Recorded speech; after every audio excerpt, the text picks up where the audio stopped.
كانت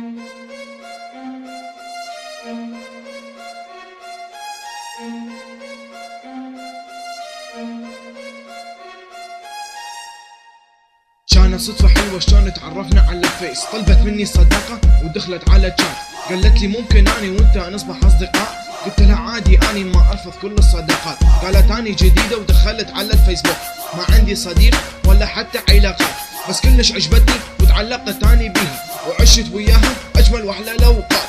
اظل سهران واحكي وياها على الخاص واكتب لها الشعر واحلى العبارات، وتدز لي ضحكة واحلى الشوياها تحشيش واحكي لها نكت وتردها كلها ضحكات.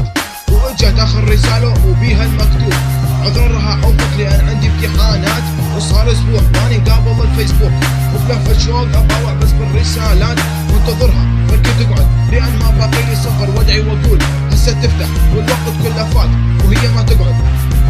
اريدها حتى نحكي شوية بالحبش كلات. حلفت قلت راح انتظرها، ما ادري شلون ربك سواها وفتحت الجات. وقتها طرت من الفرحة لان ما كانت متوقعة. طبيتها على الخاص قلت لها اللي كاني مشتاق، وراها ربع ساعة يلا دزت لي الرسالات، وبعدين بقيت احاكيها وقلت لها بغيبتك هاي حتى قلبي مات. واخر شي قامت تبيع ثقل علي، كل ما اكتب لها 5 دقايق وتجاوبني. ضجت من عندها حيل وقلت هاي ما عاد تريدني ومفقله وجهها علي.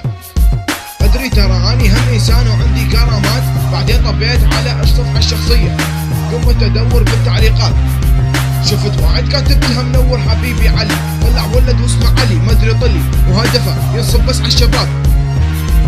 قلت هذا خليه ولي، وحذفته من صفحتي الشخصية وقفلت حتى الحساب.